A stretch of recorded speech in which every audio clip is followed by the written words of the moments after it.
मनुस्मृति के रचयिता मनु ने मानव जाति के एक बड़े भाग को त्रस्त करने में कोई कसर नहीं छोड़ी और इसी मनुस्मृति के कारण आज भी सारे देश में इस कदर परस्पर विद्वेष विद्यमान है कि करोड़ों लोग बराबरी का एहसास करने पर ही प्रताड़ित किए जाते हैं।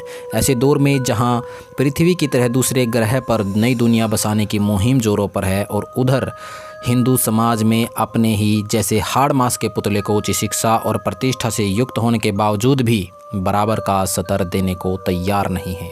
यह मनु द्वारा बनाए गए विधान का असर है जो हजारों वर्ष बीत जाने पर भी बरकरार है। शायद दुनिया में इसके अलावा कोई भी दूसरी पुस्तक नहीं होगी जिसके दुष्प्रभाव का दंश इतना घातक हो। यह इस बात का भी प्रमाण है कि तोप तलवार की बजाय कलम अधिक कारगर है। मनुस्मृति ने जो घाव दिए हैं उनकी पीड़ा रह रहकर तन मन को झकझोर रही है और यह घाव कब तक ठीक होगा उसकी समय सीमा निर्धारित करना फिलहाल संभव नहीं लगता।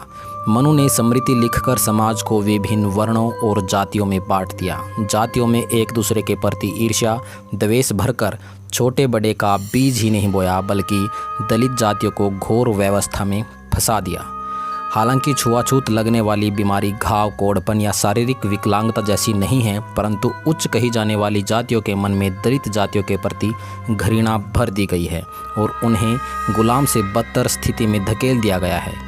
उसी मनु की मूर्ति राजस्थान उच्च न्यायालय जयपुर के प्रांगण में स्थापित कर दी गई है। यही वर्तमान संविधान के समता, एकता और भाईचारे के सिद्धांत को नकार कर पुरानी व्यवस्था को बनाए रखने का खुला आह्वान है, जो अछूत बना दी गई जातियों से बेगार लेने, बाल मजदूरी, बंधुआ मजदूरी, दलित महिलाओं के साथ बलात्कार, दुष्कर्म करने जैसी अपराधों को खुली छूट देता है। नित्य प्रति वकील, जज और अन्य वे व्यक्ति जो अधिकार संपन्न समझे जाते हैं और न्याय प्रक्रिया से जुड़े हुए हैं, उन्हें ही मनु के विधान में खुली छूट का अधिकार मिला हुआ है, इसलिए वे भारतीय संविधान की अनदेखी कर रहे हैं। यह एक विडंबना है कि ब्राह्मण और क्षत्रिय के अलावा यहाँ अन्य किसी जाति का व्यक्ति चाहे कितना सदाचारी, धनी या विद्वान हो, किंतु सामाजिक दृष्टि मनु द्वारा बनाई गई वर्ण व्यवस्था ने कभी समाज को जुड़ने ही नहीं दिया, बल्कि आपस में बैर भाव, ईर्ष्या, घृणा आदि फैला दिया। विकास के रास्ते में इससे बाधा ही उत्पन्न हुई और इसी कारण देश एक संपन्न, समृद्ध और अखंड राष्ट्र नहीं बन पाया।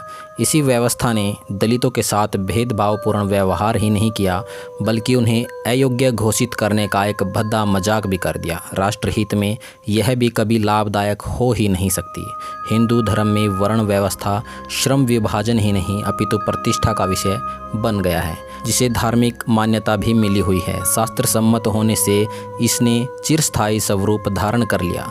शास्त्र में लिखा है, ऐसा सुनते ही तेवर एकदम ठंडे हो जाते हैं। चमार सबसे अधिक प्रभावित रहा है। मान्यवर काशीराम जी कहते हैं कि चमार अपने आप को छुपाकर कभी जाटव बनता है, कभी मेघवाल बनता है, कभी बैरवा बनता है, कभी बलई बनता है, आदि धर्मी बनता है। वो बनता ही रहता है, चूँकि ब्राह्मण द्वारा दिए गए इस कलंक को वह समझता है और इससे दूर भागना चाहता है, परंतु इसे दूर करने में वह असफल रहा है। अतः क्यों नहीं इसे मजबूत किया जाए। वर्ण व्यवस्था को हथियार बनाकर हिंदू धर्म में करोड़ों लोगों को हजारों वर्षों से नारकीय जीवन जीने को विवश किया गया है। स्वामी विवेकानंद उसकी तीव्र भर्त्सना करते हुए कहते हैं, पृथ्वी पर ऐसा कोई धर्म नहीं जो हिंदू धर्म की तरह मानव की आत्मा की महिमा का गुणगान करने में इतना उदात्त हो, और पृथ्वी पर ऐसा भी कोई धर्म नहीं जो हिंदू धर्म के समान गरीबों और पिछड़ी जातियों का गला इतनी क्रूरता से घोंटता हो। हिंदी साहित्य के विद्वान आचार्य हजारी प्रसाद द्विवेदी इसे पाप की संज्ञा देते हैं और प्रायश्चित की आवश्यकता महसूस करते हैं, और ऐसा न करने पर उत्पन्न होने वाली भयावह स्थिति के प्रति सचेत करते हुए लिखते हैं, क्या भारतवर्ष का यह समुदाय जिसे आज थोड़ा बहुत बोलना आता है, इस देश की मूक और दलित जनता की जागृति को सहन करने लायक मानसिक बल और बौद्धिक साहस रखता है? युग युगांतर से संचित पाप का प्रायश्चित करने लायक अनुताप हमारे चित्त में अब भी नहीं आ सका है।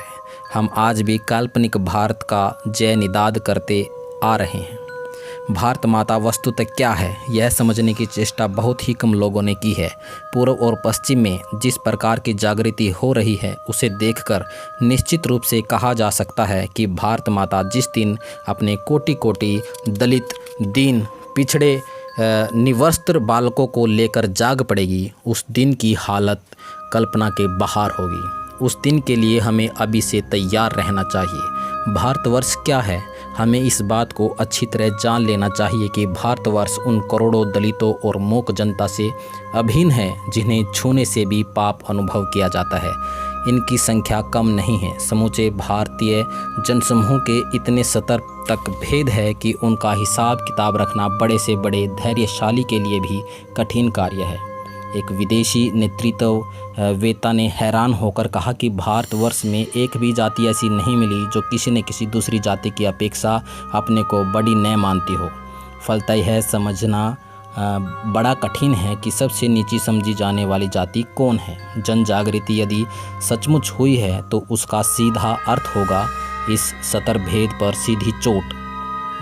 जब मनुष्य समझा जाएगा उस दिन युग युग में संचित संस्कारों को बड़ी ठेस लगेगी, भयंकर प्रतिक्रियाएं होंगी। और यदि उस महा आघात को सहने योग्य तप और स्वाध्याय हमने अभी तक संचय कर लिया तो इस गरीब देश का क्या होगा कहा नहीं जा सकता। ये शब्द हजारी प्रसाद द्विवेदी जी ने लिखे हैं। वे आगे लिखते हैं कि इस देश में बहुत सी साधुमना व्यक्ति है जो समझते हैं कि वेद पढ़ा देने या जनेऊ पहना देने से इन जातियों का उद्धार हो जाएगा। बहुत से लोग इनका छुआ अन्न ग्रहण करने के कारण अपने को बड़ा सुधारक समझते हैं। यह मनोवृत्ति उचित नहीं। जन जागृति जिस दिन सचमुच होगी उस दिन ऊंची मर्यादा वाले इनका उद्धार नहीं करेंगे, वे स्वयं अपनी मर्यादा उच्च बनाएंगे। वह एक अपूर्व समय होगा जब शताब्दियों में पद दलित निर्वाक निरन्न जनता समुद्र की लहरियों के कारण फुत्कार के समान गर्जन से अपना अधिकार मांगेगी। उस दिन हमारी सभी कल्पनाएं न जाने कहाँ रूप धारण करेंगी, जिन्हें हम भारतीय सभ्यता, हिंदू संस्कृति आदि अस्पष्ट भुलाने वाले शब्दों में प्रकट किया करते हैं। मैं हैरानी के साथ सोचता हूँ कि क्या हम उस महान ऐतिहासिक घटना को सहन करने का साहस जुटा पाए हैं। निसंदेह यह जागृति और समाज सुधार का सहारा नहीं लेगी, यह आर्थिक और राजनीतिक शक्तियों पर कब्जा करेगी। आचार्य हजारी प्रसाद द्विवेदी की नेक सलाह पर विचार करना सवर्णों का काम है। हमारा काम तो यह होना चाहिए कि कम से कम वर्ण व्यवस्था की बीमारी को अनुसूचित वर्गों में से निकालने का काम करें और इसमें डॉक्टर अंबेडकर द्वारा सुझाई गई उपचार पद्धति का प्रयोग करें और तथागत बुद्ध के क्रांतिकारी उद्बोधन अपना दीपक आप बनो से प्रेरणा ग्रहण करते हुए इस स्तर भेद को तोड़कर आगे बढ़े। आपको हमारी ये वीडियो कैसी लगी कमेंट करके ज़रूर बताइए और अगर आप हमारे चैनल पर नए हैं तो भीम युग यूट्यूब चैनल को सब्सक्राइब कर लीजिए और बेल आइकन दबा लीजिए ताकि बहुजन समाज से जुड़ी हुई और भी महत्वपूर्ण जानकारी आप तक पहुंचती रहे। इस वीडियो को अपने सभी दोस्तों के साथ शेयर ज़रूर करें। जय भीम।